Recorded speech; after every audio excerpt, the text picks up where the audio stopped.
Okay, do you have any thoughts on the recent WWE Draft? I have a feeling if they'd close the windows, that would solve that problem, and so many people wouldn't be catching cold. Did you see anything about the draft? You're the one to fill me with the knowledge and ask me the questions here, or fill me with the questions, and I'll fill you with the knowledge. Well, I'll tell you some of the results. You gotta fill me first before I fill you. I'll tell you some of the results. Let me see. These are the rules, apparently. Due to the length of each show, for every 2 picks SmackDown gets, Raw receives 3. What? Due to the length of the shows, because because they're 3 hours. Yeah. Okay.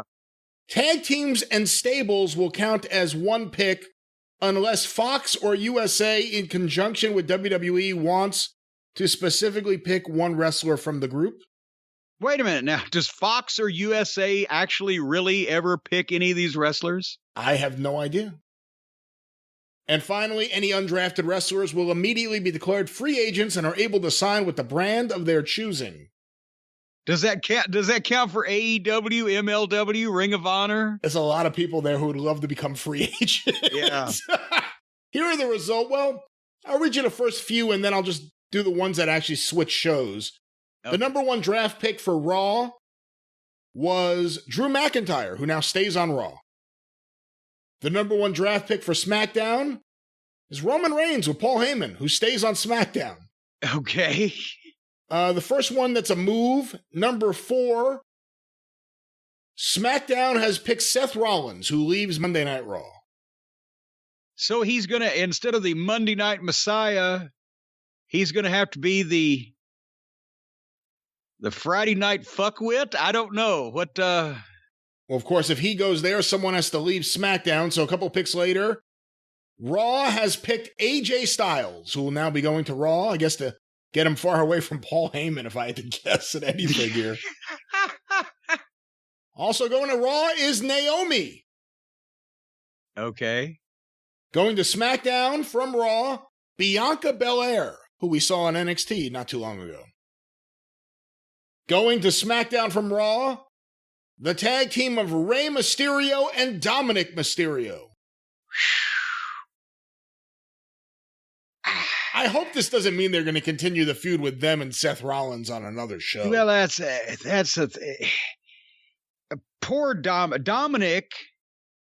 The best thing for Dominic, if he wants to be a professional wrestler for his career, is for them to immediately send him anywhere but any of their television programs and let him learn. And even in NXT, he can't hang right now.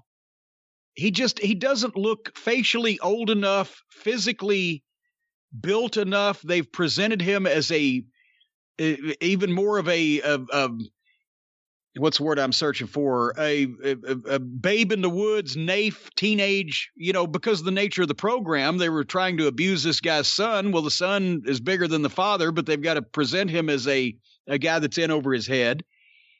He should be somewhere, not Mexico, because then all he'd learn is lucha, but he should be somewhere if there was an OVW or there was a good wrestling training program that didn't have anything but regional or local television where he could be hidden and he could work for a year or so and figure shit out and get to looking a little bit older and et cetera. Because it's the same thing they did remember what they did with poor David Flair before he was ready. And a lot of these second generation kids that they use. And then, the best thing, if Dominic is just doing this and he's going to go become a fucking architect, well, then just keep doing what they're doing. But if he really wants a long-term career, because everybody's going to remember him forevermore on the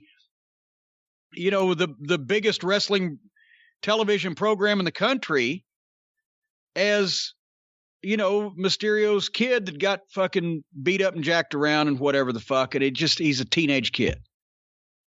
I don't know. A couple of tag teams moving from SmackDown to Raw. The Miz and John Morrison. And the second one, which got a lot of fans up in an uproar, I guess that's how you'd say it. Into an uproar, maybe.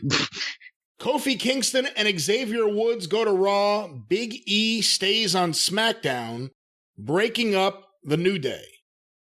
Well, at least there's some benefit to this ridiculous draft thing. Maybe they won't be throwing pancakes and fucking vomiting unicorn syrup all over the place. Why do people like that whole hokey bunch of shit, the New Day? I've never the goofiness, the pancakes and the cereal and the psychedelic colors and the silliness and the dancing and the, all three of those guys are good athletes, but it's just been so silly and stupid and goofy, and the unicorns and all the other shit. I wish who they'd have broke up also was Seth Rollins and Miz. Or not Seth, but Morrison. Morrison and Miz, rather. Let me try that again, because I like John Morrison. I just can't stand Miz. John Morrison looks like a fucking rock and roll star. Miz looks like a, learning disabled frog.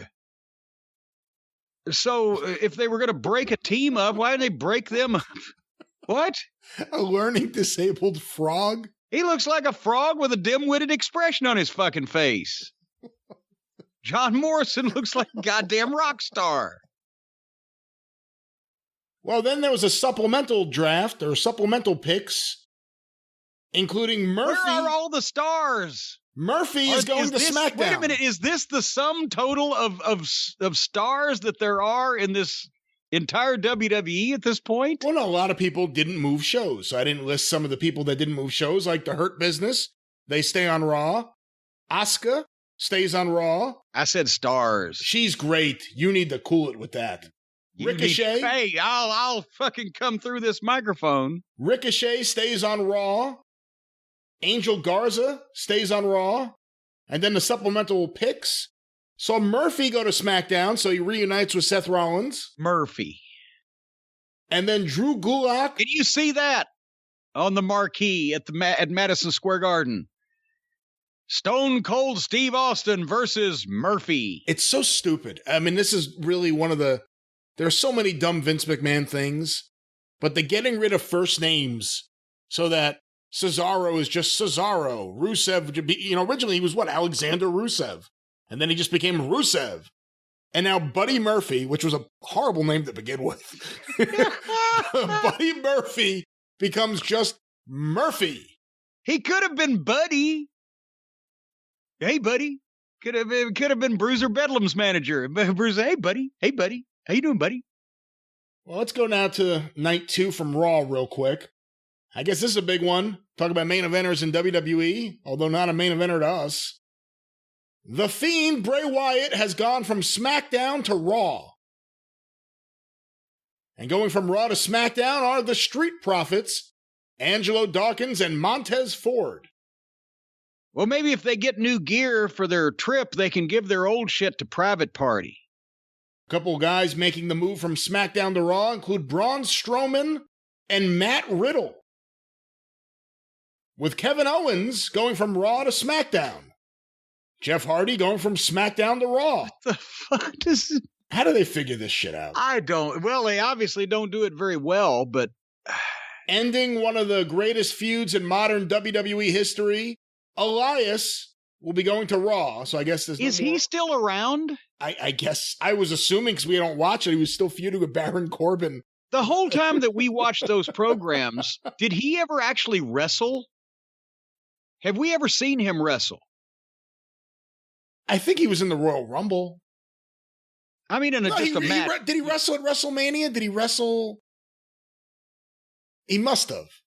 Well, what an impact he's made on us. Yeah, I remember him with his guitar. Player, baby. Blue chip prospect. Jeff Hardy, like I said, going to Raw. Here's a big one. Staying on Raw, a part of the draft, Retribution. What is it? Is that T-Bone and Akbar and Mustafa Ali, T-Bar, Mace, Slapjack, and Reckoning. Mercedes Martinez somehow slipped out of that by the skin of her teeth, didn't she? I don't know what happened. Yeah, apparently she's back with NXT from what I You know who was supposed to be a member of the original Spirit Squad? Elijah Burke, yeah. Pope, D'Angelo De Niro, and he's the only one that had the balls to say, it don't work for me, brother. He wasn't comfortable with it, and they let him out of it, and it killed poor Jeter and Mondo's careers, and fucking poor Dolph Ziggler had to change his name. And the other kid, what was his name? We never saw him again. But anyway, what'd you just say? Retribution. Retribution. The outsiders who were destroying WWE property. They've been drafted by Raw. They were so dangerous that they had to hire them.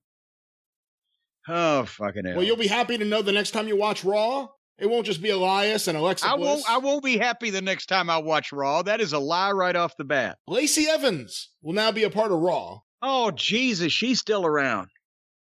Dolph Ziggler and Robert I guarantee you when Vince dies, they'll get rid of Lacey Evans because that has to be it. Because the Southern Belle that ain't from the South, that doesn't do anything like a Southern Belle, and is I think she's from the South. Well, she never got the bellishness. She was never embellished. Because I don't know what that's what Vince McMahon thinks a Southern Belle looks and acts like. All right, I'm looking through. There's some other picks I could tell that you won't give a crap about, and I guess let's just real quick. Well, that didn't stop you on the ones you've just rattled off. The free agents, the ones who weren't picked, which I guess may say a lot about where they stand in the world of Vince McMahon. Retaliation, that was Mercedes Martinez. She's back on NXT. Well, and that's the best place for her. They'll take care of her, and she can be serious, and then we'll wait and see what happens. They announced on social media that Shorty G will be staying on SmackDown. Oh, God. And the Lucha House Party will be going to Raw. I'm trying to see if there's anything else of any interest here. Becky Lynch, not in the draft. Big Show, not in the draft. Bo Dallas, not in the draft. All right, well, that's that. Who gives a shit about the rest of this? But where are all the stars? I'll tell you, when you look at the roster laid out like this and the two shows laid out like this, you can see the problem with WWE. I mean, Charlotte Flair was drafted to Raw. She's already on Raw. They kept her, but she's not going to be around forever. This is not good. Not good. Not good. All right. The opposite of good is not good, and that's what this is. What are your thoughts in general about the idea of doing a draft or of separating the two rosters on the two shows? As we've just seen with this lack of star power and overall uninteresting roster, I think it's crazy. You don't need two different rosters. You can have two programs from the same company, and especially it would be easier at the top when there's nobody that deserves to be on top. A lot of people say, well, it gives more people a chance on top. Fuck. Is this Make-A-Wish or a business? No, most of these people do not need to be on top. At least right now, and the way that they've used them. Crockett had 5 weekly television programs at one point. Vince had 5 weekly television, counting cable and syndication, all drawing from the same talent pool. That doesn't mean every house show has to be, only one show a night and use everybody and leave a bunch of people off. You can split house shows. If you ought to, in a company that size, be able to have 4 main programs going. So you got 2 main event matches on one house show, 2 main event matches on the other house show. Everybody gets to work. And on television, you've got 2 shows. You don't need exclusive rosters. There can be some intermingling of the main stars, which will hopefully get more people to watch those shows. If you only got one Brock Lesnar or John Cena or whoever passes for a main event guy these days, they can be on both shows. They can be doing the same thing with the same people on both shows, but other people underneath can be doing different things on those shows.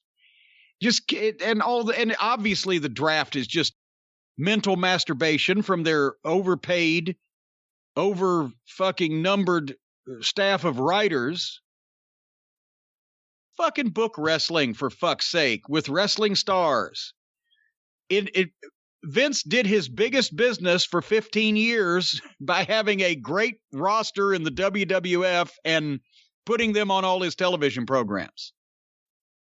Now they're doing piss holes in a snowbank, and they're splitting up what star power they do have and saying that guys can't work on one show if they're on the other show, and splitting up the talent roster on the house show. No wonder they can't sell fucking live event tickets before the pandemic.